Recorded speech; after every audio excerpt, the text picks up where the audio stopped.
샬롬. 주님의 평안으로 문안드립니다. 오늘은 영적 각성을 위한 산상보온 강의 세 번째, 온유한 자가 차지하게 되는 땅에 관한 말씀을 드리려고 합니다. 먼저 본문 한번 같이 읽어보도록 하겠습니다. 마태복음 5장 1절로 5절인데 5절만 함께 같이 보시기 바랍니다. 온유한 자는 복이 있나니 저희가 땅을 기업으로 받을 것이며 라고 말씀하셨습니다. 여러분, 이 말씀이 도대체 무슨 뜻이 담겨 있는지 여러분 아시는가요? 한마디로 예수님과 같은 인격을 갖추면 땅을 다스리는 권세를 주시겠다는 약속입니다. 잘 들어보시기 바랍니다. 예수님은 하늘과 땅에서 가장 겸손하시고 온유하신 사람입니다.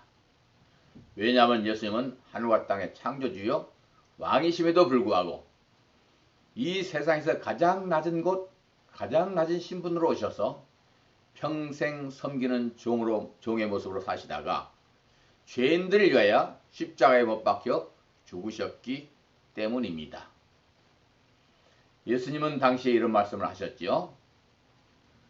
나는 마음이 온유하고 겸손하니 나의 멍에를 메고 배우라. 그러면 나의 마음이 쉼을 얻으리라.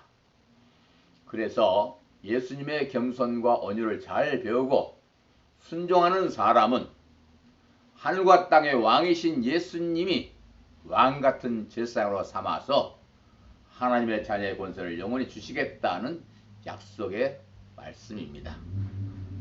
자, 그러면 땅을 기업으로 받는다는 말의 뜻을 두 가지가 있습니다. 첫째는 땅을 내 소유로 삼고 그것을 즐긴다는 말입니다.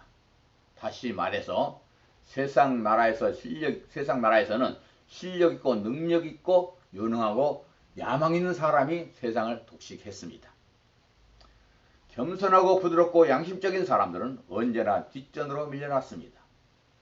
그러나 주님이 다스린 나라는 주님 닮아서 온유하고 겸손한 자가 나라를 받게 됩니다. 그래야 그 사람이 다스리는 곳이 천국이 되기 때문입니다. 내가 온유할 때 그 나라가 다 온유해집니다. 그러면 그 영역은 다 나의 것이 됩니다. 여러분, 나의 가정도 마찬가지입니다. 온유함이 없는 사람은 나라도 가정도 교회도 자기의 영역이 없습니다.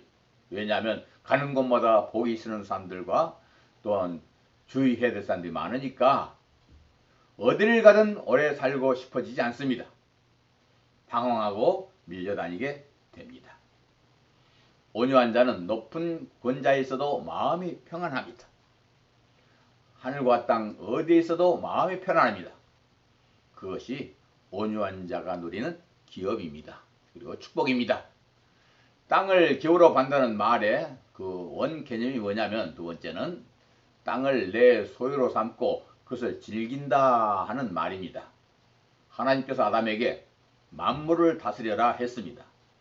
다스리는 즐거움, 정치적 욕망에 대한 충족을 허락하신 것입니다. 이 다스리는 행복, 그리고 그들이 교만함으로 그런데 그 다스리는 행복을 그들이 교만함으로 이 권리를 뺏겼습니다.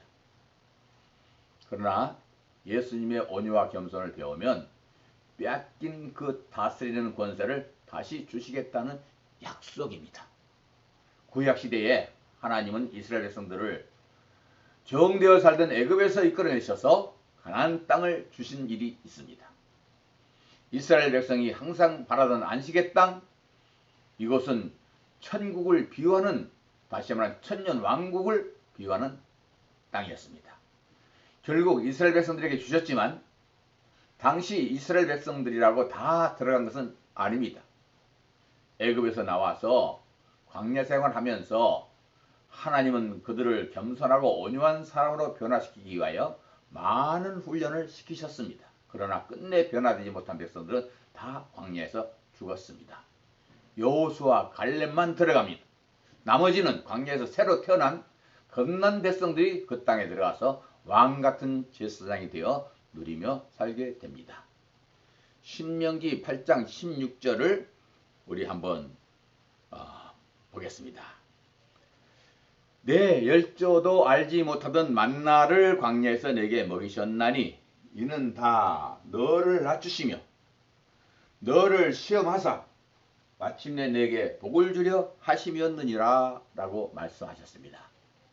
결국 이스라엘 백성들에게 주신 가나안 땅은 주님이 재림하셔서 정복하시는 이 세상을 말하며 주님이 재림하셔서 온유한 자들에게 왕같은 제사장의 축복을 안겨주시겠다는 말씀입니다. 이 세상의 권세자들은 딱딱한 자들이 필요하지만 하늘나라는 부드러운 자들이 필요합니다. 그러면 오늘 본문을 통해서 온유가 무엇인지 잠시 알아보도록 하겠습니다. 첫째, 온유란 헬라어로 프라우스 또는 프라이마라고 하는데 따뜻하고 부드럽다라는 뜻입니다. 이 말의 개념은 극단을 피하고 살아라는 것입니다. 극단이 아닌 중용의 도를 지칭하는 것입니다. 어느 곳에 가든지 따뜻하고 부드러운 성품이 되어서 극단적이고 부딪히는 말과 행동을 하지 말라는 말씀입니다. 위에서도 말했지만 온유한 자 하면 당연히 예수님이시죠. 어느 날 예수님을 시험해보는 사건이 생겼습니다. 어느 날 딱딱한 종교인들, 살기가 돌고 항상 극단으로 흐르는 바리새인들이 가는 중에 잡힌 여인을 끌고 왔습니다. 모세 율법대로 이 여인을 돌로 칠까요 말까요? 위기의 순간입니다.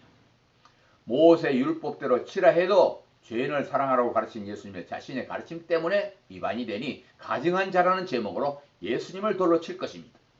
치지 말라 하면 모세 율법을 무시하고 어긴다는 핑계로 또 주님을 돌로 칠 것입니다. 주님은 굳어지고 딱딱하여 사람들에게 돌 던지기를 좋아하는 그들의 마음을 주님의 온유한 마음으로 순간 다 녹여버렸습니다. 죄 없는 자가 먼저 돌로 치라. 주님의 따뜻하고 신축성 있는 그 말 한마디에 모든 사람은 다 접촉되어 다 도망가버리고 말았습니다. 말씀을 듣지 않기 때문에 굳은 마음이 딱딱한 마음이 녹지 않는 것입니다. 그렇다고 여러분 온유라는 것은 결코 약해지는 게 아닙니다.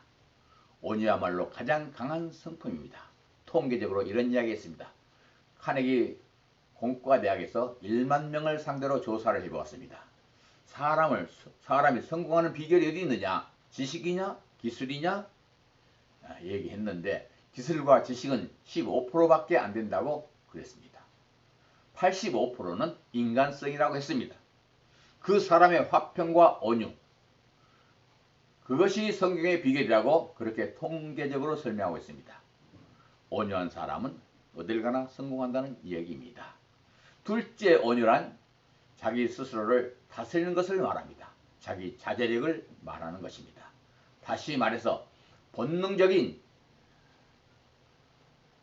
강한 충동을 스스로 잘 다스릴 줄 알고 격동적 감정도 다스릴 줄 알고 극단적인 정열 이것도 잘 제어할 줄 아는 수준 높은 사람이 되라는 말입니다. 세 번째는 온유는 하나님 자녀의 기본 성품을 말합니다. 인생이 지음받을 때에 하나님의 형상으로 지음받았습니다. 안 그렇습니까?